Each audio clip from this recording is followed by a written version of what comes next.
Bu, ini ada testimoni.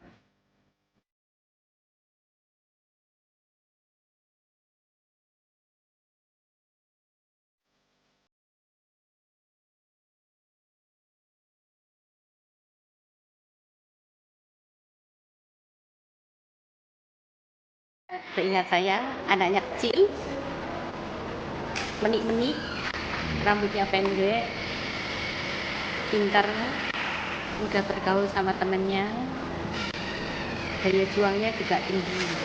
Kalau saya ingatnya ya baik ya. Bu Retno itu baik, anaknya ya biasa ya. Nggak belajar ya sungguh-sungguh. Minta tolong diajari ya telaten, datang terus. Karena punya kemauan yang tinggi, jadi ya tidak pernah absen. Nah, saya ngajari anak seperti itu suka apa?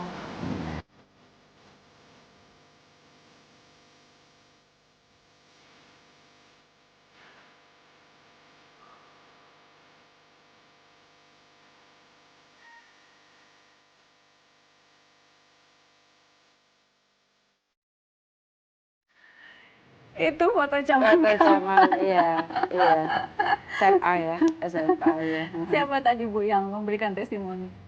Mantan guru-guru menarik ini SMA 3 adalah SMA yang salah satu SMA yang terbaik di apa namanya di Semarang, dan saya beruntung bahwa saya sekolah di situ.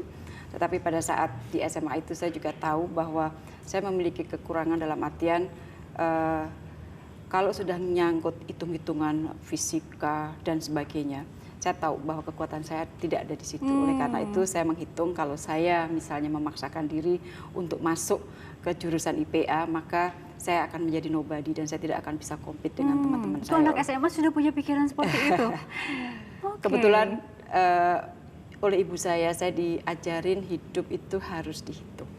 Jadi harus dihitung supaya kita tahu kita akan kemana. Oleh karena itu by intention pada saat SMA saya masuk ke jurusan bahasa.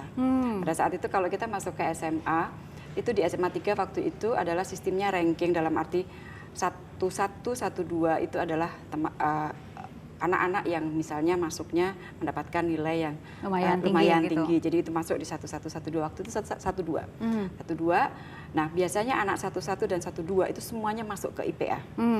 Makanya waktu penjurusan tiba-tiba ada satu anak dari 1-2 yang kita masuk ke bahasa. Teman-teman saya bingung, ini gimana sih kok masuk geger. Tapi oke, saya jalani dan saya selalu menjalankan semuanya dengan hati, sepenuh hati. Tidak pernah main-main, tidak pernah ini. Oleh karena itu alhamdulillah hasilnya baik dari SD sampai perguruan tinggi. Kalau misalnya kita dulu masih ada sistem ranking ya, alhamdulillah selalu. Luar biasa, itu menjadi kebanggaan dan bisa cerita ke anak-anak jadi contoh gitu ya Bu ya biasanya gitu. Nah, tadi itu kan mengatakan bahwa anaknya kecil, pinter.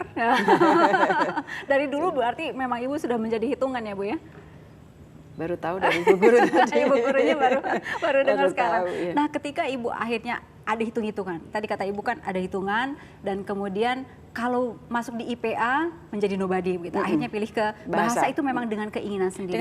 Tidak ada dorongan dari orang tua. Ya, nggak ada. Jadi bapak ibu saya itu adalah orang tua yang sangat demokratis ya. Jadi dalam artian beliau tidak pernah menentukan kita akan kemana, kita harus kemana dan sebagainya. Oleh karena itu ibu saya selalu mengatakan bahwa kamu hitung kekuatan kamu ada di mana, kelemahan kamu ada di mana, dan kamu putuskan kamu akan kemana. Oleh karena itu pada saat SMA itu sebenarnya saya sudah pengen menjadi diplomat.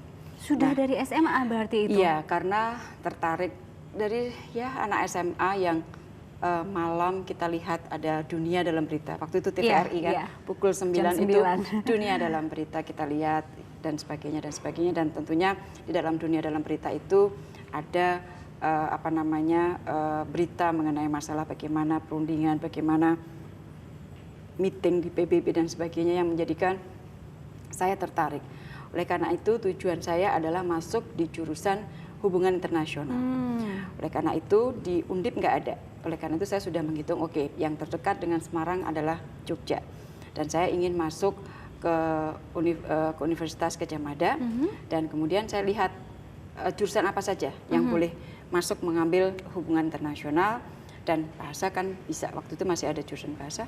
Saya masuk melalui jurusan bahasa dan seterusnya saya masuk ke Universitas Gadjah Mada di jurusan hubungan internasional. Itu juga tanpa dorongan dari orang tua. Jadi memang udah hitungan-hitungan ibu melihat dunia dalam berita ingin masuk ke sana. Iya. Dan dari ibu kan Semarang ya, kemudian di Jogja begitu. Itu harus in the cost. Pernah ada yang melarang katanya Bu ya?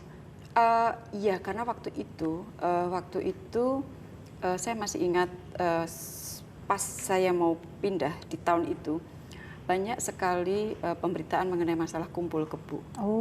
Waktu itu di Yogyakarta lagi seru-serunya pemberitaan mengenai masalah kumpul kebo. Nah kemudian saya memiliki bude.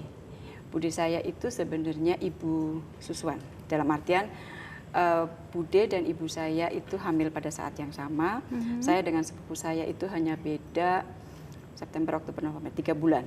Sehingga kalau ibu saya misalnya harus pergi nonton bioskop dan sebagainya, saya dititipkan ke bude saya. Saya diberikan ASI oleh bude saya dan sebagainya. Nah, pada saat saya mau pindah karena saya perempuan, saya anak nomor 1 dan sebagainya, bude saya almarhum pernah menyampaikan kepada ibu saya bahwa Mbok jangan anaknya dilepas ke Jogja. Jogja itu sedang ada isu begini. Dan to my surprise, ibu saya mengatakan, Mbak, aku percaya karo anakku. Saya percaya kepada anak saya dan saya kira apa yang sudah dasar fondasi yang saya sudah berikan kepada anak saya sudah cukup bagi dia untuk menjaga diri. Jadi kemudian setelah itu saya dilepas dan saya diantar oleh ibu saya dan saya diantar oleh bude saya. Oke. Ini Kenapa?